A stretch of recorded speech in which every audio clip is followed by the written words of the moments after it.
started after you, finished before you. You good? I'm fine. That's a little watery there. Yep. Well, welcome everybody to another episode of True Drunk Guys in a Football Podcast. This guy actually might be pretty drunk, but I might be close. he's getting there, guys. So last episode we did the fantasy do-overs. I think that was a really good episode. This episode, all about the one-hit wonders. A lot of them. Call me Aha, Take on Me, one-hit wonders, Devo, Whip It. Yeah. Do you know who those are? No, I don't. When you got a guy along, you must whip it. You must whip it. We're from different generations, I suppose. You're 2 years younger than me. Freaking millennials. Take on Me. Take on Yeah, yeah, exactly. You know who Aha is. So we're doing one-hit wonders. Just guys that nobody probably ever really thinks about anymore because they were a one-hit wonder. Had one good season, and we're out the door. Go on out the door. Just turn around now. You're not with them anymore. Nope. All right. First guy that I'm going to drop is Allen Hurns for the Jags. Ooh, that's a good one. He had 1,000 yards, 10 TDs the second year. That was his breakout year. He had Allen Robinson back when Allen Robinson was actually good. They were going to be, potentially the best, Duo. top wide receiver duos in the leagues. Some Blake Bortles in there. And then he just never after that second year. The rookie year wasn't too great. Didn't have over 700 yards. Then every other year that he was in the league, didn't have over 700 yards. Didn't have more than 7 touchdowns. And was with the Jags for 4 years. And then 1 year with Dallas, 1 year with Miami. Didn't pan out to anything. The guy had a lot of potential. Had a lot of... Everybody expected him to do great. Especially, again, Allen Robinson and him were supposed to be those guys, like that top two duo. They're fun duo for a year. Oh, yeah. The 1 year, but just for some reason could never get that productivity again. Yeah, that's true. He was in and out real quick. It was a fun year with him and Blake Bortles and Allen Robinson, just all ripping cigs like Blake Bortles talked about. So it's true. He's someone that was in and out. Someone that you forget really easily too. Exactly. Unfortunately. My number one is RG3. Had a great rookie year. A knee injury in the playoff kind of killed his career, and he never was the same. His rookie year, he was fantastic too. He had 3,200 passing yards, 20 touchdowns and 5 interceptions, and he was just phenomenal. I remember him playing the Vikings and just running through our defense, making Jared Allen and rookie Harrison Smith miss, and just doing it all. And he never after that was the same. Well, and I think the big thing with him was they had a winning record his rookie year. They did. Next year, he threw for like 3,200 yards. Like, it wasn't like a crazy difference in yards, but the touchdowns, interceptions, and just winning. Like, they won like 3 games. In that year, you thought he might be better than Andrew Luck. Yeah. So, like, it's, again, stats are one thing of, he was able to put up 3,000 yards 2 years in a row.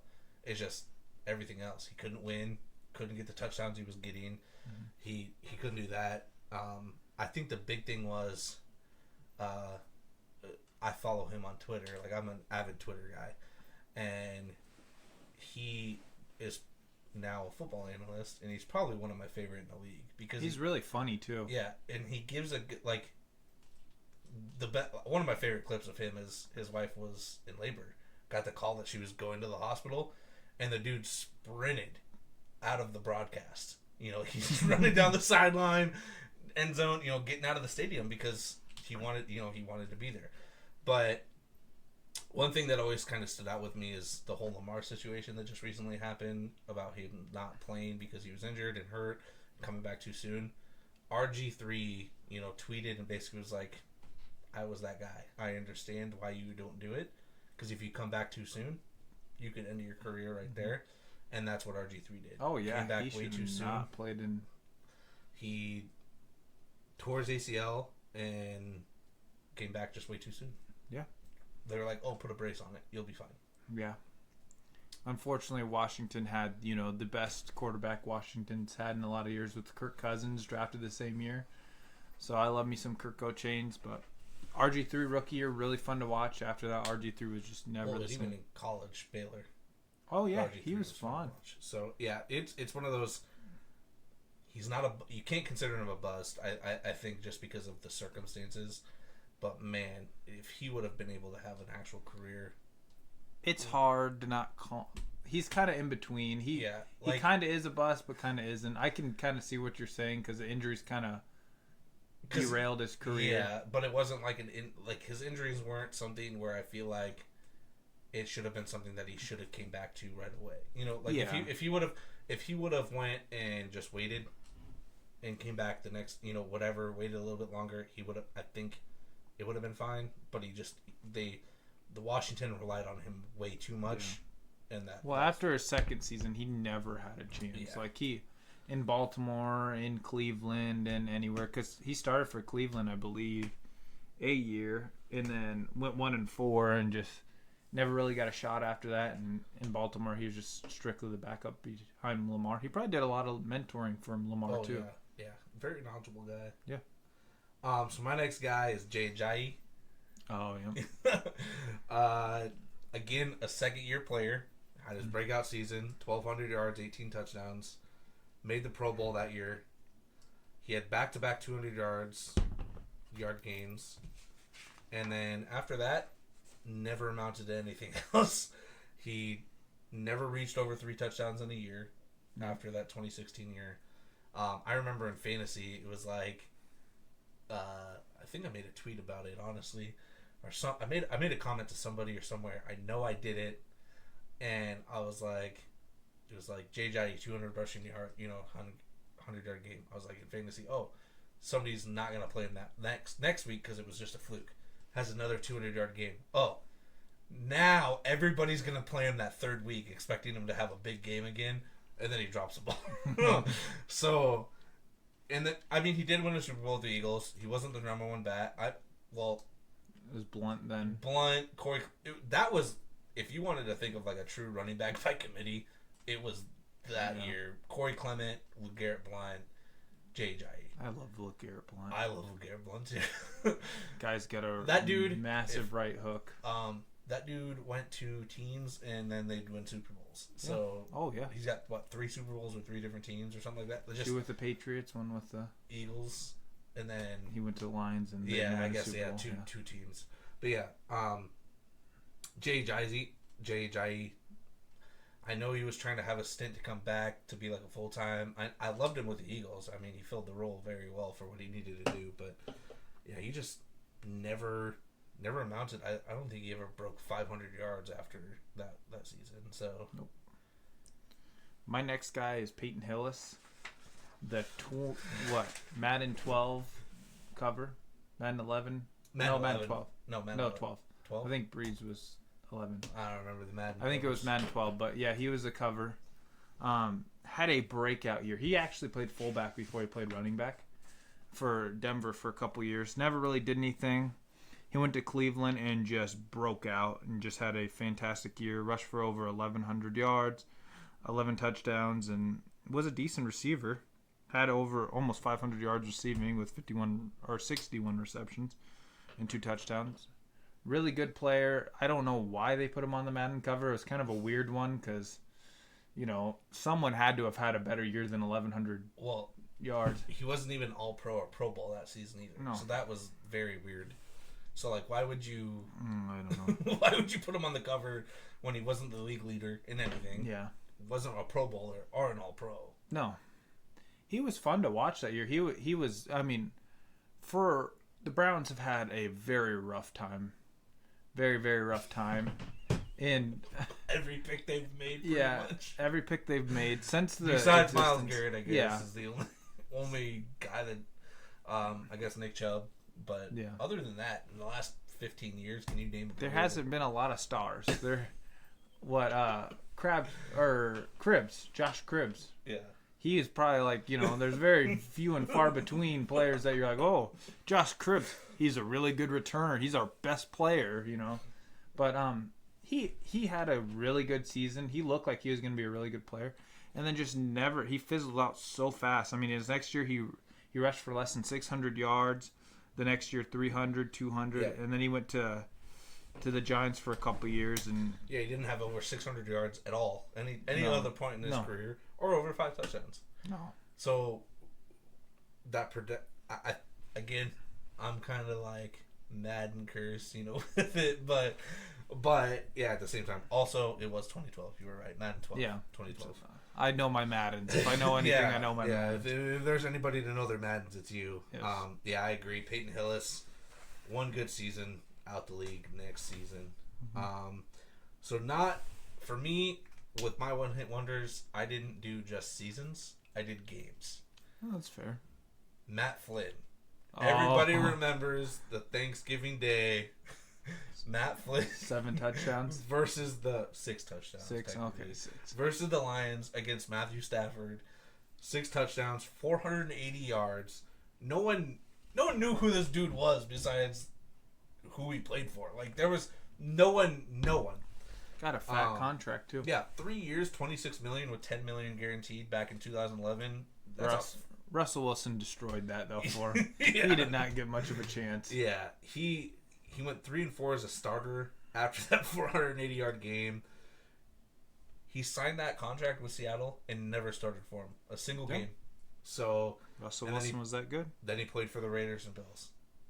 One game, 480 yards, 6 touchdowns. You're one away from tying the record. Yeah. And no one expected. I think if sports betting was like a true thing back in the, I would have had the Lions at like negative 10,000, in favor to win that game, which I think they ultimately did win, but or like the cover or the spread at least would have been like. Was that the year that they were 15-1? Something like that. I think it was right after the Super Bowl. They had a good year, and then towards the end of the year, they were resting starters. I'm not for sure. I could be wrong on that, but I do remember that game very clearly, and I was like, oh, maybe Matt Flynn can play, and he never really did play after that. Well, it was 2011. 15-1. You were correct. So yeah, just never heard from him again. One hit wonder. If you, besides some other guys on my list for one hit wonders, I'd say for per game he's probably top 5 for. Oh yeah, that was a very good game. Not a lot of people throw 6 touchdowns in a game. So, my next one is Ickey Woods. Hey, keep talking. You good? Oh, okay. Ickey Woods had a fantastic rookie season. He rushed for over 1,000 yards, 15 touchdowns, had 21 receptions for 199 yards. No touchdowns in receiving. But, this is back in 1988, so the passing wasn't the same. After that, fizzled out. Like his career, he had almost 1,100 yards. His whole career, he had 1,500 yards rushing. He had 27 touchdowns, so he scored half of his touchdowns and like 3/4 of his rushing in 1 year, and just never did anything again. So, if you guys don't know, I just did the Ickey Shuffle. I know you did guys, a good job of it. You guys have probably seen it throughout the years. The one story that I love with that is about the Ickey Shuffle is he was dancing around with his mom at home or whatever, and he started doing that.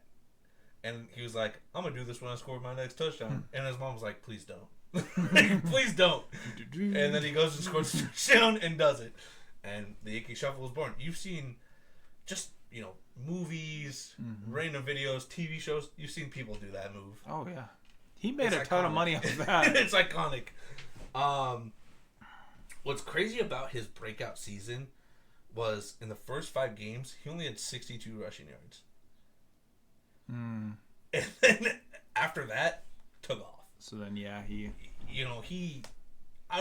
not even a full season of that, of the production that he did. He tore his ACL, and then he only started 8 games after his rookie season. So he just the injury completely turned him around. ACLs were different back then, though. Yeah, that is true. You know, back in the day, it was who knows how long it took to actually truly come back. It really wasn't until Adrian Peterson. Adrian Peterson is the threshold where once you tore your ACL, you could actually come back and like within roughly 12 months or so. And then now, I mean, you get 8 months. You got guys like like OBJ was February of 2022, and was expected to be ready by November. Yeah. So 8 months. That's very impressive for anybody that's tore their ACL. You know the true pain. Luckily, I've never had that experience, but it's crazy how technology has been able to change how fast you can recoup with that. Oh yeah. And then he didn't break over 300 yards or 300 yards in 3 other seasons, or even 100 yards in 2 of the other seasons. So just very disappointing after that injury. Just wasn't able to bounce back and be the player that he could have been. It is weird one, but it is what it is, I suppose. Now everybody remember, when you score your touchdowns or whatever you're doing, do your Icky Shuffle. Do your Icky Shuffle. So my next guy is Charles White, 1987. We're throwing it back again. Yeah. He led the league in rushing and touchdowns with 1,300 rushing yards, 11 touchdowns, made the Pro Bowl. After that, he never broke 350 rushing yards ever again. That's crazy. A guy, or even had over 100 rushing attempts.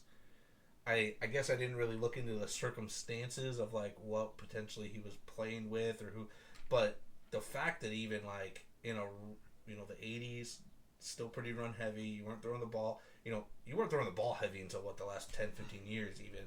Not 15 years is a stretch. Yeah. A guy that was able to put up 1,300 rushing yards and never sniff a quarter of that again is just insane to see. It is.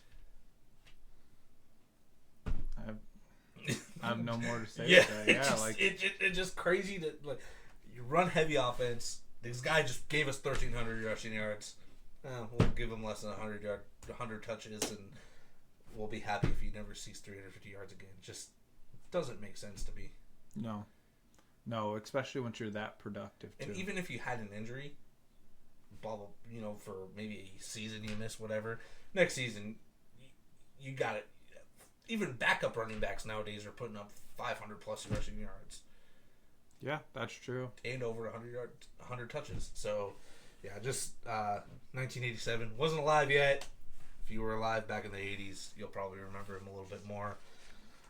But yeah, just crazy to think about that. You just could never put up a quarter of what you're able to produce. It's true. My next one is Michael Clayton, wide receiver for the Bucks. His rookie year, he came out and had 1,100 yards, 7 touchdowns. Was a stud. Looked like the Bucks actually hit with a player. I do believe the year that he got drafted was either the Larry Fitzgerald year or the Anquan Bolden year, one or the other. 2004, whatever year. Yeah, whoever was drafted, it might have been Anquan. But then after that, he never even scratched over 500 yards receiving. Or 1 touchdown. Yeah. Never went over a touchdown again. He could have ended up on our bus list, honestly. He was a 15 overall pick. Yeah. And he should have been on our bus list, probably. Probably. And then, he played for the Bucks, went to the Giants, just couldn't produce. A lot of these guys, you're like one hit wonders. What happened? Like, where did it go? How do you never get, as a wide receiver, how do you never get over 500 yards again? What were you thinking, John Gruden, when you drafted him? Were you sitting there drinking a Corona on a beach? He was doing something. Yeah. He missed with that one. Yeah, that was a hard hit. Yeah, you just think that you have a good, solid rookie season, 1,100 yards, 7 TDs. Sophomore slump, I get it. Sophomore slump, 800 yards, maybe, 5 TDs. I think that was the Larry Fitzgerald year, actually, where there are some good... Yeah, you'll have to look it up. Fact check me. But I think Larry Fitzgerald and maybe Roy Williams Jr. was drafted. You have to look. But there are some better picks in there. And was it Larry? Tell me it was Larry. Yep, Larry, Roy Williams. Lee Look Evans, at me. Michael Clayton, and then the next wide receiver taken was Michael Jenkins at the Who played for the 29th. Vikings? That was Christian Ponder's man for a while. Rashawn Woods at 31. So I mean, It's still some talent in there. directly after him though, I mean, there's Vince Wilfork. Gotta love Vince. Steven Jackson at running back. Yeah, I mean, for the pick at the time in the draft. Oh, that was a good it draft, makes though. sense. Yeah. It makes sense. But yeah, other than that, So yeah, that's got to be the year with Eli and Roethlisberger and Philip Rivers. So there's good picks. But yeah, he just, for how talented that draft was, he didn't really turn out very well. Yeah, unfortunate for the Bucks fans, but you guys finally got your Super Bowl, so just took a little bit. And longer. receivers that actually aren't busts. So Yeah.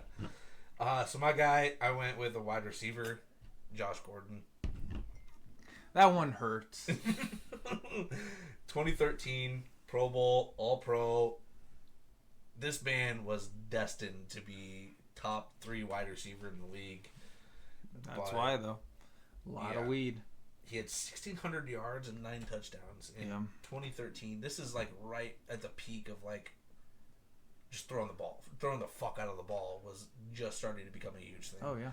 With Brian Hoyer as quarterback. Yeah, with Brian Hoyer at quarterback. I remember that game, too, because I was really into the Vikings. That was the year after Adrian Peterson had his big breakout 2,000-yard year, and he had a quieter year afterwards. Still a good year, but not as good as the year before. And I was just like, oh, we're going to beat the hell out of the Browns. And we got destroyed by the Browns. We lost that game, and after that, Josh Gordon was the reason. never reached over 800 yards or 5 touchdowns again. Yeah. The guy that should have been a number 1 receiver on pretty much any team he would have ever played for. Yeah. Then after the Browns, he had stints with the Pats, the Seahawks, Chiefs, and Titans. When he came back for the Chiefs, Did he win a Super Bowl with the Chiefs? I think technically he would have, yes. So Super Bowl winning Josh yeah, Gordon. the drug policy. Like, Josh Gordon got drafted today compared to when he did in 2012, I think. He would not have the issues that he would have had. Oh, no. Well, Everything's so much more relaxed. He would have been fine because really his thing was just being high. Yeah. You know, whatever, for whatever reason he needed to be high, whatever. and they thought it'd be a good idea to draft Baker and have two people that have substance abuse issues together. It just didn't make sense. Again, he's one of those guys that just, after that 1,600-yard season, if he just didn't choose the drugs over football, top 3 wide receiver, he would have changed the Browns team easily. It wouldn't have mattered at quarterback. You would have had to guard him. That team was screaming too right before that, because then after that they had their 0-16 season, and then they had their 1-15 season. They were screaming for talent on that team. They just didn't have it. Well, with that, my next guy is Timothy Tebow. Tim Tebow, this is a hard pill to swallow. Tim Tebow was a very, he was probably on maybe the best college football team of all time. Pretty close.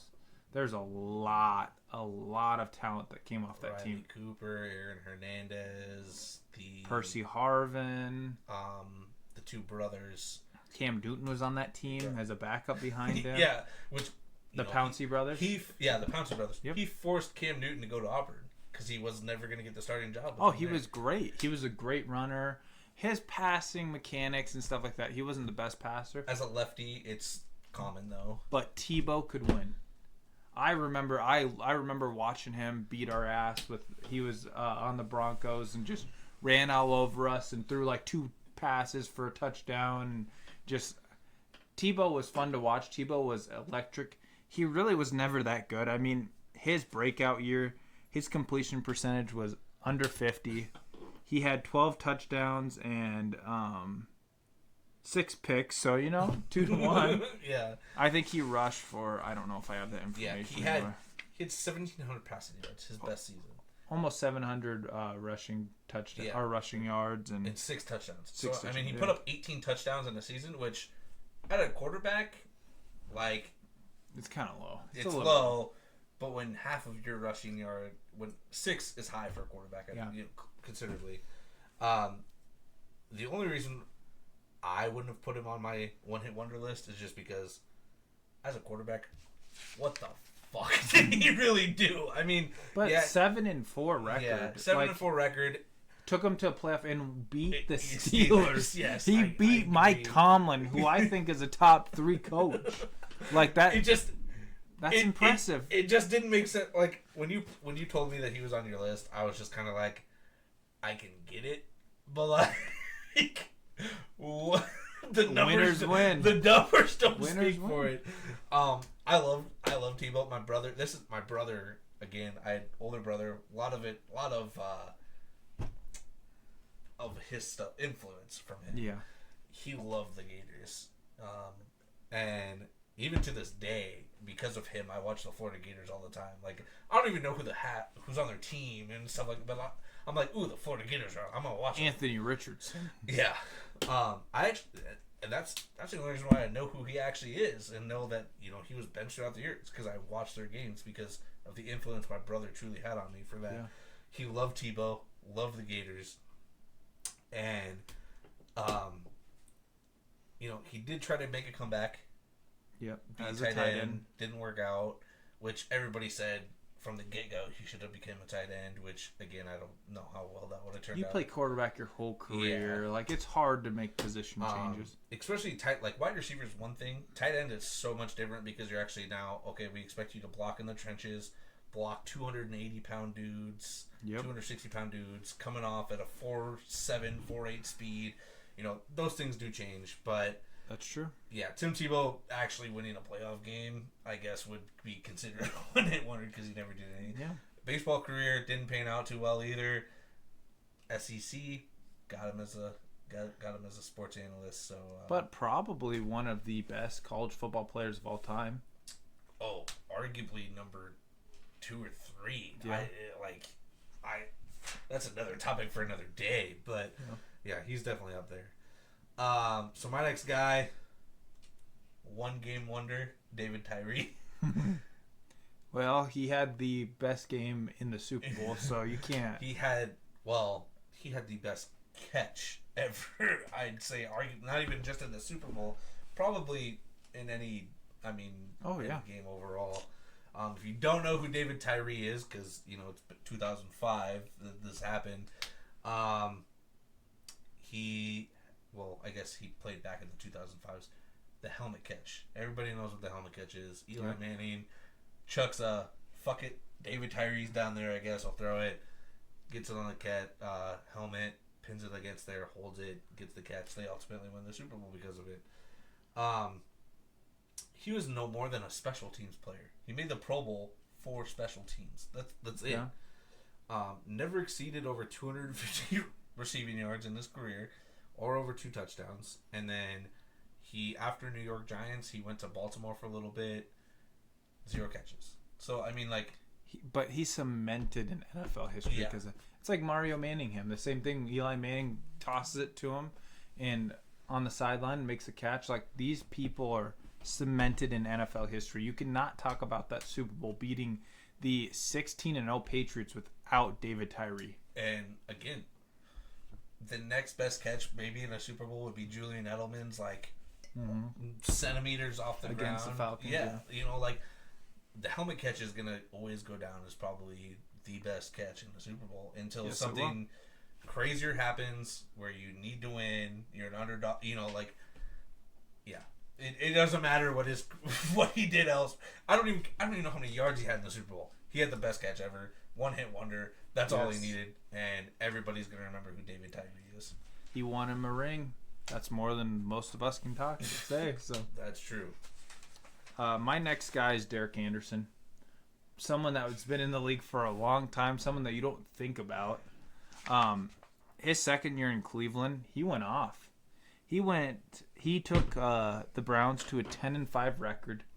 Did not make the playoffs, crazily enough, but I mean, think about then. You had peak Steelers. You had peak Baltimore. You also had, you know, the Bengals had a pretty good team with Carson Palmer and Chad Ochocinco back then as well. Can't guard him. No, you cannot guard him. Best feet in the league. He threw 29 touchdowns, 19 interceptions for 3,787 yards. He was AP Comeback Player of the Year that year. So you really can't knock him. He had a good year, and then the rest of his career, garbage. He never did anything. I do remember he played for Arizona for a couple years, and our good friend FYB Zarate, he hated him. Understandably so. You know, feel bad for Larry Fitzgerald catching passes from him, but he just never panned out. After that, he never threw for over 2,000 yards, and he never threw for 10 touchdowns in a season after that. He never had a full winning season. Like, maybe came in and started a couple games and won. I think he went like 2-0 as a starter somewhere else. Mm-hmm. But after that, as a true starter or anywhere else, he didn't win. Just couldn't win. He was a true journeyman after that. Yes, definitely a guy that. My starting years are over. I'll just play backup. I'll come in. You know, he came in as a backup, won 2 games, and left it at that. Yeah. Kind of like, and I left him off my list. I don't know how I left him off my list, but Case Keenum. Really similar, actually. Yeah. But I think Case actually had like more than 2,000 passing yards in some other seasons. And Case is, I don't know if he is, but at one point he was the all-time leading passer in college football history. Yeah, that's at Houston. True. Like, yeah, I guess that Vikings 2017 season, until the Eagles allowed them to have 1 touchdown and then blow them out. What was it, like 30 something to 7? I don't want to talk about it. I watched it with Skinny too. Yeah, Marcus and I were together for that one, so that was.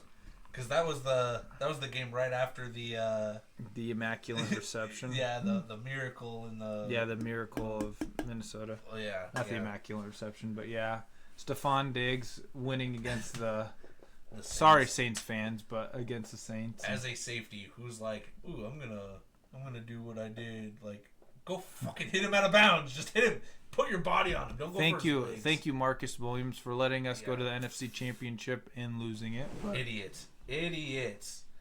But yeah, I would. Oh gosh. My next guy would be Vic Beasley, DN Falcons. 2016 made the Pro Bowl All-Pro, had 6 forced fumbles, 15.5 sacks. He for the Falcons. He was looking like he was going to be that guy. That cornerstone pass rusher. You know, pass rush, get to the quarterback. He was going to be the Cleveland's Myles Garrett. You know, whatever. Yeah. Any DN, you know, Bosa, whatever DN you want to think of. He was going to be that guy. He put up the production to be able to do that. And then after that, just never accumulated anything. Had 8 or less sacks his other 5 seasons that he was in the league, and then he never had over 50 total tackles. It's weird too, because he was just so dominant that year. He was very, very, very dominant for Atlanta, and just never panned out after that. Yeah, you would, and again, you'd think as the Falcons, who've primarily struggled with their defense, they're like, we have that foundation. We have. You know, at the time you had Julio still, you had Matt Ryan, you had your offense rolling. Your offense was able to put up points. You had that secure. Who's that running back they had too? The Freeman. Devontae Freeman? Yeah. Oh, I can't remember. They had a good team, because that was the year they went to the Super Bowl, wasn't it? 2016? Yeah, they had Devontae Freeman and Tevin Coleman. Oh, I forgot about Tevin Coleman. He was a fast dude. And he never panned out anywhere either, which was weird. That was just a weird year, though. They had a lot of players that, were good for a couple of years and just didn't pan out. And for some reason, the league gave Matt Ryan that's the year they lost in the Super Bowl. Yeah. Yeah. So, they give Matt Ryan a MVP for some reason, because Matt Ryan's the epitome of average, and which is so fantastic that year, but... Yeah, we'll just hand out MVPs to this guy that, maybe was like in the league. If Matt Ryan can win a MVP, so can Kirk Cousins. We got it. The day Kirk Cousins wins an MVP is the day I probably stop watching football. Oh, I hope he does. No one will ever live it down because that's all I'll talk about. Oh, Kirk Chains. Oh, he won the MVP. We'll never win a Super Bowl with him, but he might win an MVP. Okay, Joel Embiid. At least he won one. My next guy, another Cleveland Brown, which kind of seems like that's the hot topic team, is Gary Barnidge. He had a good 2015 season. Before that, didn't do jack. Never went over 500 yards. And then in 2015, just decided that he was the best tight end, one of the best tight ends in the league, and went over 1,000. It had a Pro Bowl from it. Yeah, had a Pro Bowl. Had 9 touchdowns. Was just a really solid player. And then had 1 year, and then I don't know if he got injured. I can't remember. It's been a little while, but then just fizzled out of the league. Yeah. He never had over 620 yards, and then it was typically under 250 even. Yeah, he had half of his total yards in one season. With him, compared to mostly all of our other guys, is his best year happened way later. Yeah, end of his career. Yeah, everybody else was rookie, second year typically. End of the career, second to last year has a breakout season. He didn't. I mean, per tight end wise, I wouldn't even say his last year was terrible. He didn't put up the less than 620 total yards. Clearly, I think it was 400 or 500 yards. But as a tight end, that's you're average. You're below average. But then he never got anything else. Anyone that picked him up in 2015 in fantasy was that's league winner there. You draft whoever you want, and then you pick up Gary Barnidge off free agency and what in the waiver wire in the 17th round. Yeah. Oh, if yeah. that, I guarantee he wasn't drafted. He was not definitely drafted. Not drafted. The year before, he only had 150 yards. People were not drafting Gary Barnidge, and then he just comes out. Hey, shout out to the teams that were probably 0-2, had a chance, picked him up, then went and won your fantasy leagues because your tight end was your make or break deal. Yeah, it's true. So my next guy was Drew Bennett, wide receiver. 2004, 1,200 yards, 11 touchdowns, 80 catches. And after that, never reached over 740, never saw over 60 receptions, and only had 4 TD. Never had more than 4 TDs. What team was he with? Let me go look. Oh, he was also an undrafted wide receiver. So was he a Falcons guy? Let me just double check here. I believe so. I probably should have wrote this down. Things that. Oh, he was a wide receiver too. Yeah, I knew that. Tennessee, and then St. Louis. The Rams. Who did he have his success with? It would have been 2004 Tennessee. Tennessee. So who was his quarterback? 2004, was it Steve McNair? Look at this. Steve McNair. You were correct. Steve Air McNair. Look at you. You know your I'm stuff. on top of it today. Yeah, he just never did anything after that. I don't know if maybe it was quarterback play that kind of heavily involved because Steve McNair was a very good quarterback. Oh, yeah, he was very good. R.I.P. But yeah, again, never. You get 1,200 yards one season, 11 touchdowns, and then you never sniff over 4 again. Just what happens? What? It's weird once you have these people because to have 1,400 yards in the NFL, that's no easy feat. That's a year that you look at someone who's been so consistent in the league. If Justin Jefferson has a year, oh, that's a solid year. He had a really good year. 1,400 yards and how many touchdowns? 11. Oh yeah, that's a Pro Bowl. I'm the best receiver in the year, top 5. Yeah, you think guys like Julio Jones were consistently battling. Julio Jones, who was considered arguably one of the best, if not the best, wide receiver in the league for a while, was barely sniffing 8 touchdowns some years. I mean, you get over that 1,200 yards. That's a very, very solid season. So Well, yeah, because at the time they were playing 15 games instead of 16, so you're getting close to 100 yards a game. So yeah, who's guarding you? Who's not guarding you? Who's not doing their job? a lot of good cornerbacks back then too. My next one is Sidney Rice. I So love Sydney. I like Sidney True too. He was a very fun player to watch. Back. Hopefully this happens with Rodgers too. He's going to play for the Jets for a year, then come play for Minnesota, which could happen. He's kind of lining his career up perfectly for it. Obviously, that's what Favre did. He came in and took Minnesota to a 13-3 record, and Sidney Rice broke out. He had a very good year. He went for over 1,300 yards, 8 touchdowns, had a almost 70% catch percentage, and he was solid. That team was very fun to watch. Sidney Rice was by far the number one, and then injuries and all that after that just plagued his career. After that he never went over 800 yards. He did have a decent season with Seattle in 2012 where he went 740 yards and 7 touchdowns. But after that he was never the same guy, and it was crazy because I loved Sidney Rice. Well, that's a biased thing with that.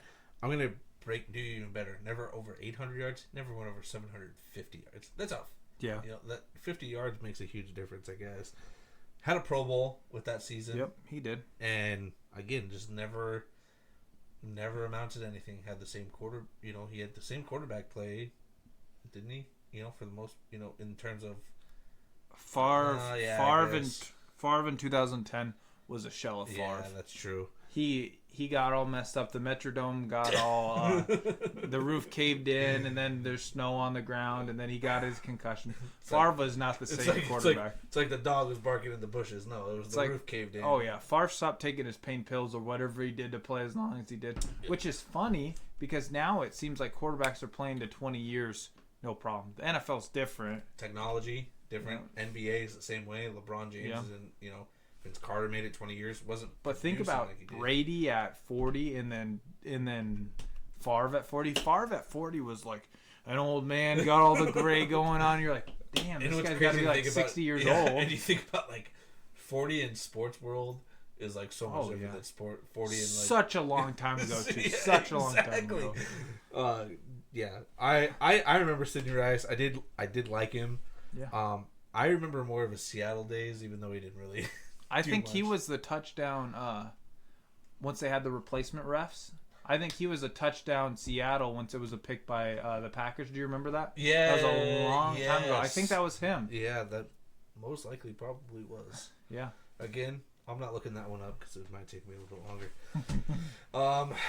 Next one for me is Cadillac Williams. Rookie season 2005 with the Bucks. 1,100 rushing yards. 16 touchdowns, was the Rookie of the Year. After that, all 5 seasons that he remained in the league, under 500 yards, 4 or less touchdowns. Again, as a team, you just had the Rookie of the Year. Yeah. You just had 1,100 rushing yards. What's going on? I know he had a name like Cadillac Williams. Yes. Which is a perfect football name. How do you have one good season? If I name my kid Cadillac Berry, he better be the best player we've ever seen. Well, and I remember like Skyler, shout out to Skyler, big Bucks fan. He loved Cadillac. He talked about him a lot. And as a football guy that like at the time like was like, I don't really pay attention to the Bucks clearly, but like, you look up Cadillac, you're like, damn. He was actually a pretty good running back, and then you look at he had one good season. Okay, I think he had some injury issues, but like still not even getting over 500 yards. Again, 2005 was still sort of before the pass-heavy offense. Yep. You still were running the ball. How do you not get over 500 yards when you're playing even 10+ games a season? So. Definitely again one of those guys that's like, well, what could have happened if he would have actually like done certain things, and how much better would the Bucks of a laughingstock of a team they would have been at the time. better if he would have actually been able to keep producing similar numbers. John Gruden liked to run the ball. My next guy is Steven Slater. He was the Rookie of the Year and a stud coming into the league. He rushed for over 1,200 yards and 9 touchdowns. And he had 4.8 yards per carry, which is pretty good. And then after that, fell off. I think a lot of that comes to, Arian Foster came in and, was an undrafted guy who had a pretty productive career. Which Arian Foster is considered, for me, I almost put him on my do-over career list just because of all of his injuries. Yeah. He was arguably best running back in the league. A couple of years he was. Yeah, he was a really good player. But his injuries just kept coming back. And I agree with him. I think you could kill a wolf with his bare hands. But a guy that really did not pan out. After rushing for 1,200 or over 1,200 yards in 11 games, he only rushed for 437 yards and had 3 touchdowns. So that's like 43 yards a game compared to, before that he had like at least over 70. Yeah. Maybe 80. Well, and he never in his career broke over 450 again. Nope. And never had over 3 touchdowns. Yep. Again, I think with you at this point, being a little bit more recent, we know probably the reason why that happened with Arian Foster. Yeah.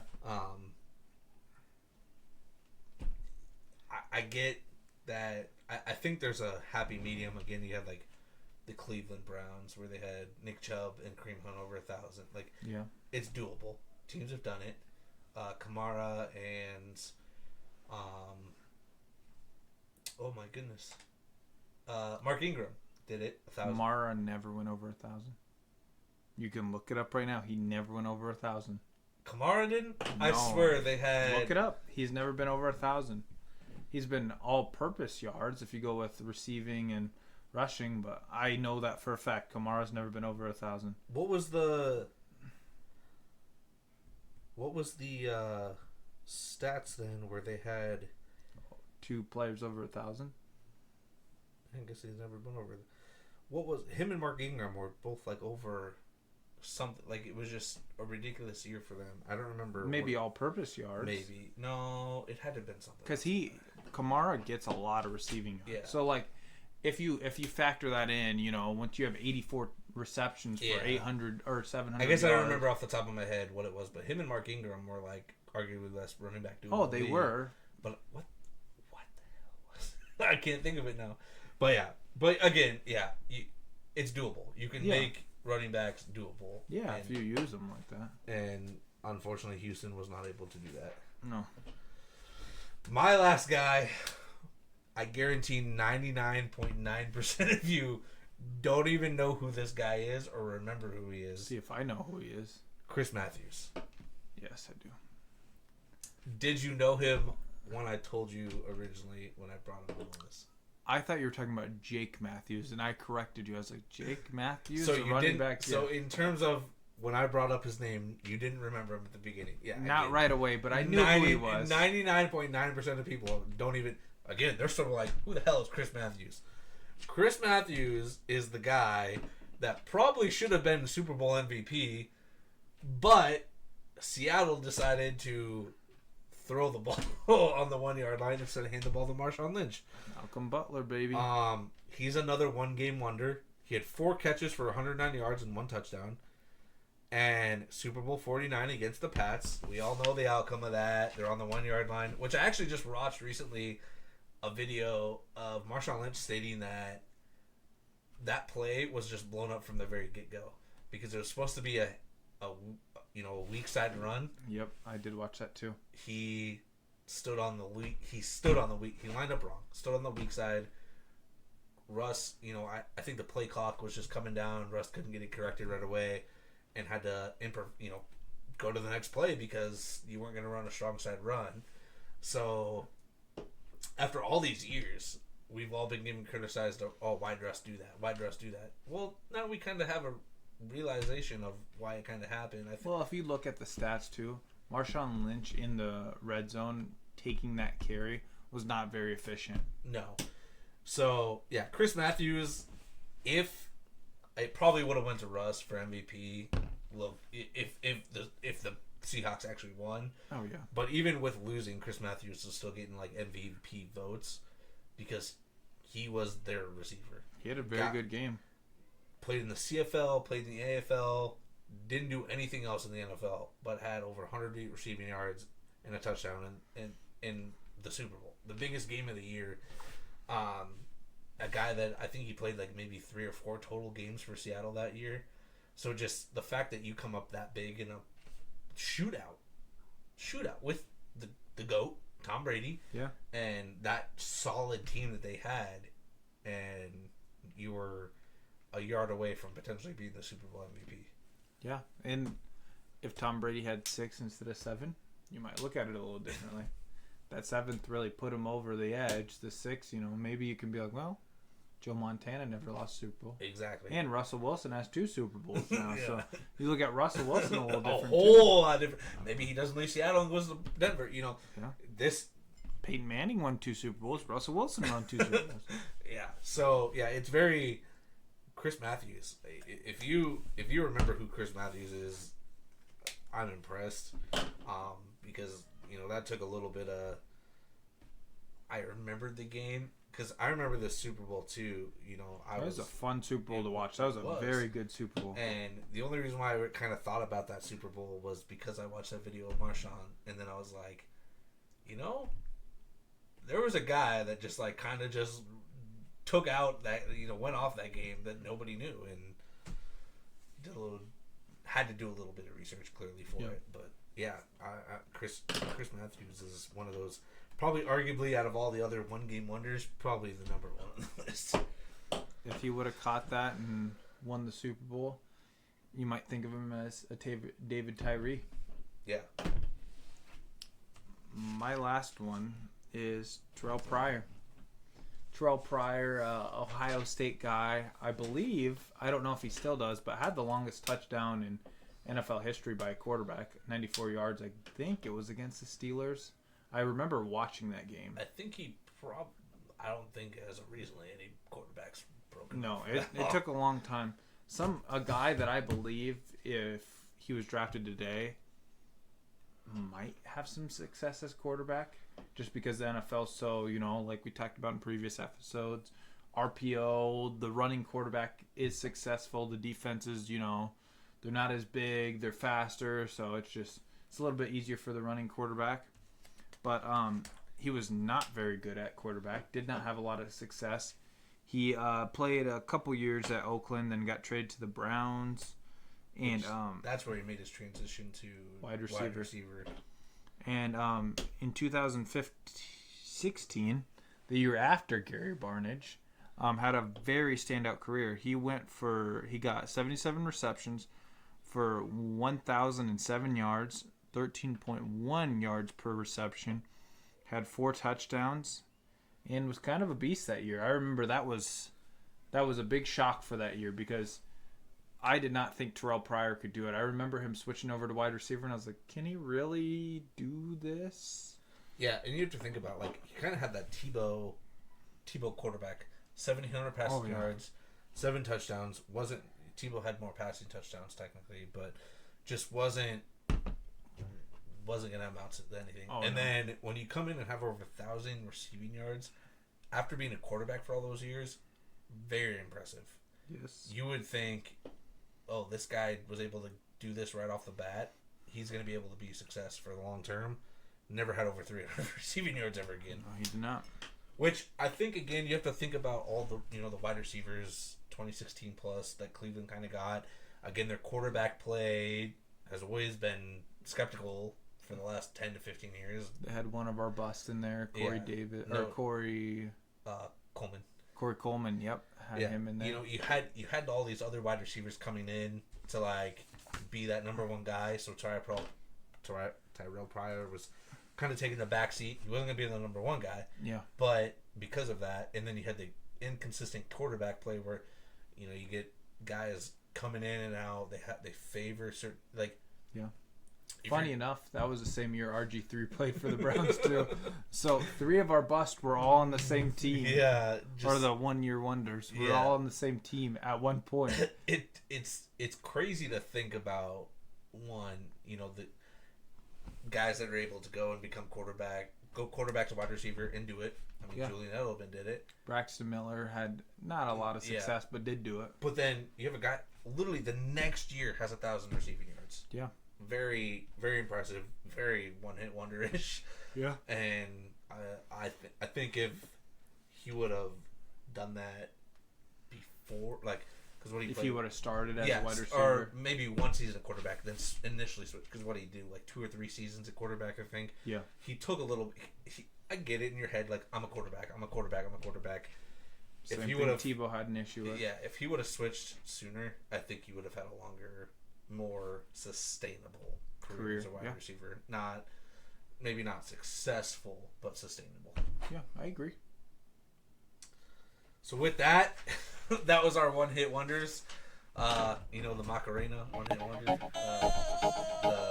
group, I can't remember. Never made a song ever again. After that hit so hard, and then I need you to listen to Whip It, because I know you've heard the song. Maybe. With that, next week, stay tuned for our top 10 all-time lists. Mm-hmm. All time. It'll be fun. It will be fun. So, like and subscribe.